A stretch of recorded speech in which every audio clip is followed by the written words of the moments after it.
ఇల్లు ఎవరికైతే వచ్చినాయో లబ్ధిదారులకు ఒకవేళ వారు ఆర్థికంగా ఏమైనా వెనుకబడి ఉంటే మహిళా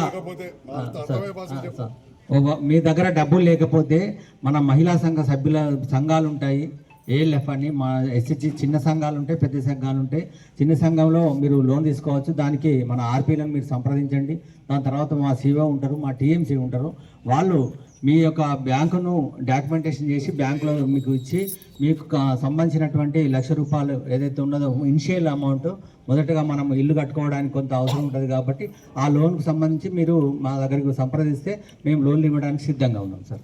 జగిత్యాల పట్టణంలో నిరంతరం ఈ ప్రాంత అభివృద్ధి కొరకు పాటుపడుతున్న ఎమ్మెల్యే గారికి మేము జగిత్యాల ప్రజల పక్షాన అభినందనలు తెలియజేస్తున్నాం.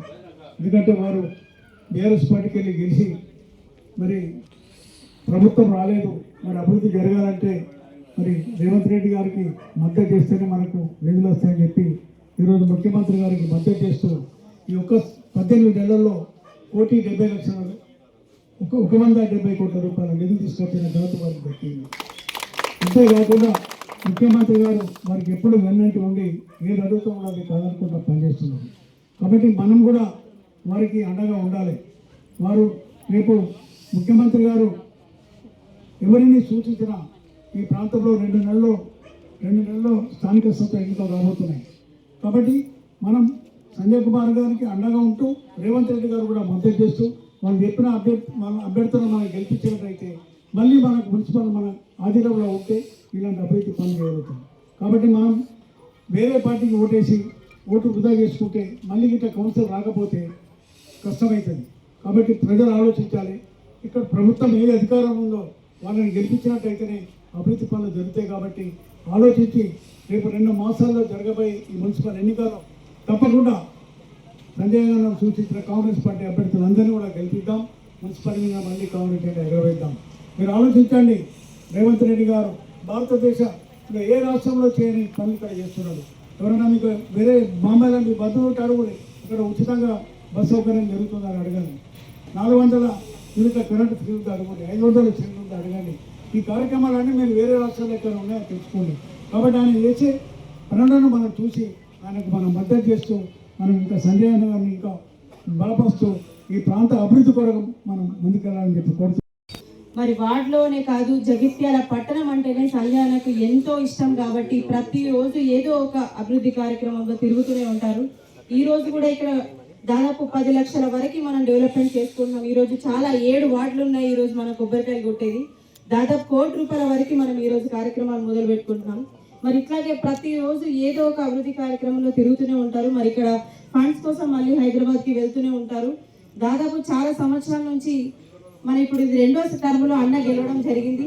నేను మొన్న కూడా ఇదే చెప్పిన, లాస్ట్ 5 సంవత్సరాల్లో 2 సంవత్సరాలు కరోనాకే పోయింది. ఎంతో డెవలప్. ఆ కరోనా టైంలో కూడా ఏ రోజు కూడా రెస్ట్ తీసుకోకుండా మరి పేషెంట్ దగ్గరికి ఆ కరోనా కిట్ వేసుకొని వెళ్ళి ఆ పేషెంట్లను కూడా చూడడం జరిగింది. మీ అందరికీ తెలుసు కరోనా కాలం మనల్ని ఎంత కష్టకాలంకి తీసుకెళ్ళింది అని చెప్పేసి. ఆ టైంలో కూడా ఒక్కరోజు కూడా సెలవు తీసుకోకుండా దాదాపు అయిన కరోనా వచ్చినా కూడా వెళ్ళి మరి ఎట్లున్నారు పేషెంట్స్ అని చూడడం జరిగింది. ప్రతి ఒక్కరు మున్సిపల్ అంటే సంజయ్లో సూచించిన వాళ్ళు ఎవరైతే గెలిచిరో వాళ్ళందరూ గెలిచిన తర్వాత మరి ప్రతి ఒక్కరు అభివృద్ధి కార్యక్రమంలో నిత్యం పనిచేసారు. కాబట్టి మరి అట్లాగే మళ్ళీ నెక్స్ట్ టైం కూడా కౌన్సిల్ వస్తే మనందరం కూడా ఇంకా కూడా పనిచేస్తాం. మీ అందరికీ అభివృద్ధి కార్యక్రమాలు ఇంకా కూడా ఎన్నో చేస్తాం. మొన్న కూడా జగిత్యాల పట్టణంకి 50 కోట్లు మంజూరైనాయి. కాబట్టి జగిత్యాల అభివృద్ధి అనేది ఎప్పటికీ నిరంతరం జరుగుతూనే ఉంటుంది. ఎల్లకాలం మనందరికీ అభివృద్ధి పటంలో మనం వెళ్తూనే ఉంటాం. అట్లాగే మీ అందరికీ రేషన్ కార్డ్స్ కూడా గతంలో 10 సంవత్సరాల నుంచి మనకి ఎవరికి కూడా రేషన్ కార్డ్స్ లేవు. కానీ ఇప్పుడు రేషన్ కార్డులు కూడా ఈ గవర్నమెంట్ ఇవ్వడం జరిగింది. పెన్షన్స్ కూడా తొందరలో స్టార్ట్ అవుతాయి. మీ అందరికీ కూడా తెలియాలి. ఒకటి చేసుకుంటూ పోతే ఎవరి మీద భారం పడకుండా ఉంటుందని చెప్పేసి మెల్లిమెల్లిగా ఒక్కొక్క పథకం అనేది స్టార్ట్ అవుతూ ఉంటుంది. దయచేసి అందరూ ప్రజలు ఈ విషయాన్ని కొంచెం అర్థం చేసుకొని సపోర్ట్ చేస్తే ప్రభుత్వాన్ని ఇంకా కూడా మంచిగా నడిపించుకొని ఇలాంటి శాసనసభ్యులు మనందరికీ సపోర్ట్ చేస్తూ దాని ద్వారా వచ్చే చైర్మన్లు కూడా మనందరికీ సపోర్ట్ చేస్తూ కౌన్సిల్ సభ్యులు కూడా మనందరి కోసం పనిచేస్తూ ముందుకెళ్తారని చెప్పేసి మరి సంజయ్ అన్న ఎప్పుడు నిరంతరం ప్రజల కోసం ఆలోచిస్తూ ప్రజలతోనే మమేకం అవుతూ ప్రజలతోనే నడుస్తున్న సంజయ్ అన్న కూడా హృదయపూర్వకంగా ధన్యవాదాలు తెలియజేస్తూ ప్రతిరోజు అభివృద్ధి కార్యక్రమంలో పాల్గొంటున్న సంజయ్ అన్న అలాగే మాకు అవకాశం ఇస్తున్న సంజయ్ అన్నకి హృదయపూర్వకంగా ధన్యవాదాలు తెలియజేస్తున్నాను. చాలా చిన్న రోడ్లు వెనుకటి దాన్ని మనం ఇవాళ రాత్రి పెద్దగా చేయలేము. ఉన్నంతలో తమ్ముడు గంగబాల గారి ఆలోచన మేర కావచ్చు, నాకున్న ఈ ప్రాంతంలో మిత్రులు, పెద్దలు, యువతతో ఉన్న సంబంధాలు, అధికారుల సూచనలతోటి చాలా రోడ్లు కూడా చేసాం, కొన్ని ఇట్లా బిల్లలు వేసుకుంటూ పోయినాం.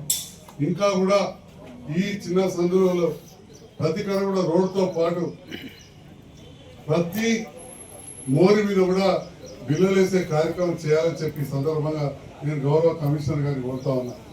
ఈ ప్రాంతం మా వార్డ్ ఆఫీసర్ గారు కావచ్చు, మా మహిళా సంఘ నాయకులు కావచ్చు, ఇవన్నీ కూడా మా దృష్టికి తీసుకురావాలి. ఎందుకంటే ఇవాళ నేను ధైర్యంగా చెప్పాల్సింది ఇక్కడ నిలబడి, ఇవాళ రాష్ట్రంలో అత్యధిక నిధులు వచ్చిన మున్సిపాలిటీ 141 ఏదంటే అందులో జగిత్యాలని చెప్పి ఈ సందర్భంగా తెలియజేస్తారు. మీ అందరి పక్షాన గౌరవ ముఖ్యమంత్రి వారే స్వయాన మున్సిపల్ శాఖ మంత్రి రేవంత్ రెడ్డి గారికి జగిత్యాల ప్రజలందరి పక్షాన నేను హృదయపూర్వక ధన్యవాదాలు, శిరస్సు వచ్చి నమస్కారాలు తెలియజేస్తా ఉన్నా. నాయకులు ఉన్నప్పుడు పని చేయాలని కోరుకుంటారు, అంతేగాని దాదాగిరో గుడ్డగిరో గుడ్లు చూసులో లేకపోతే అందరూ నమస్తే పెట్టాలని అనుకోరు కాదు. వచ్చినప్పుడు 4 పనులు అడుగుతారు, తప్పు లేదు. కానీ మీరు పని చేయాలని కోరుకున్నప్పుడు మీరు గెలిపించిన నేను, మీరు రెండోసారి గెలిపించిన నేను పని చేయలేని పరిస్థితి వచ్చిండే. అటువంటి సందర్భంలో ఆలోచించిన ఏం చేస్తే పనులు అవుతాయంటే ముఖ్యమంత్రి గారికి సన్నిహితంగా ఉంటేనే అవుతాయని చెప్పి నమ్ముకొని రాష్ట్రంలో అత్యధిక నిధులు తీసుకొచ్చామని చెప్పి సందర్భంగా తెలియజేస్తున్నాం. ఖచ్చితంగా దాన్ని విమర్శించే వాళ్ళు కూడా సగం మంది ఉంటుంది. వాళ్ళు సాయంకంటే కోటి రావు, ఎవరికి కూడా ప్రధానమంత్రికి రావు, ఎవరికి రావు, ముఖ్యమంత్రి అయినప్పుడు రావు. ఎప్పుడు సగవతే గెలిచిపోయినట్టు లెక్క. రేపు మా కౌన్సిలర్ తమ్ముడికి సగవతే గెలుస్తారు, ఈ తమ్ముడికి సగవతే ఈ తమ్ముడికి గెలుస్తారు. ఆ సగం మంది విమర్శించే వాళ్ళు ఒక్కసారి విశ్లేషించుకోరా నిజమా కాదా, మిగతా సగం ఎట్లా నేను చెప్పిన నమ్ముతాను. కాబట్టి ఈ ప్రాంతంలో ఏది ఉన్నా కానీ ప్రతి రోడ్డు కావచ్చు, ఉన్న రోడ్ల మీద పాడగాకపోతే ఏకోరి దానికి బదులుగా ట్రైన్లు ఎస్టిమేట్ చేయండి, యాదగిరికి చెప్పు, నేను కూడా కన్సల్టెంట్ పంపిస్తా. మోర్లు ఎస్టిమేట్ చేసి బందోబస్తు కట్టి దాని మీద బిల్లు ఎత్తే రేపు మా సురేష్ కారు కూడా పోవాలి దాని మీద, అది వలగద్దు. ఆ రకంగా చేయాలి. మరి భీష్మరావు గారు పేరు పెట్టాలని చెప్పి మనం కోరింది, తప్పకుండా అందులో భీష్మరావు గారిని పిలుస్తున్నాం. మరి లేదు అంటే ఇప్పుడు శిలాపాకం చేసి మా సత్యనగరి భీష్మరావు గారు 10 లక్షల రూపాయలు అని చెప్పి ఇప్పుడే పెట్టించేద్దాం. అన్నీ ఎవరైనా పర్మిషన్ నాన్నే పెట్టించేద్దాం, ఏం బాగాలేదు. కౌన్సిల్ ఉన్నప్పుడైతే అప్పుడే తీర్మానం చేసేవాళ్ళం. వచ్చే కౌన్సిల్ వచ్చినాక నేనైతే ఎక్కడైనా సభ్యులు ఉంటా, నాకు అండగా ఉండే వాళ్ళని గెలిపిస్తే ఇక మీకు అద్భుతంగా అభివృద్ధి ఉంటుంది. మీరు అన్న పని అయితే గెలిపించాలని ఇంకా టైం ఉంది, గెలిపింది. నాకు అండగా ఉండాలని ఖచ్చితంగా తీర్మానం చేయించి ఇక్కడ భీష్మనగర్ అని చెప్పి బోర్డు పెట్టిస్తా అని చెప్పి కూడా మా గంగపుత్ర సోదరులకు, మా భీష్మ పితామహుని కుటుంబ సభ్యులందరూ కూడా భరోసా ఇస్తూ ఇంత పొద్దున వస్తా అని చెప్పి దాదాపు 45 నిమిషాలు నిరక్షణ మీరు అందరూ కూడా నా కోసం ఉన్నందుకు మా అక్క చెల్లెళ్లకు, యువతకు, అన్నదమ్ములకు అందరూ కూడా పేరు పేరున నా హృదయపూర్వక నమస్కారాలు తెలియజేస్తున్నాను. Thank you.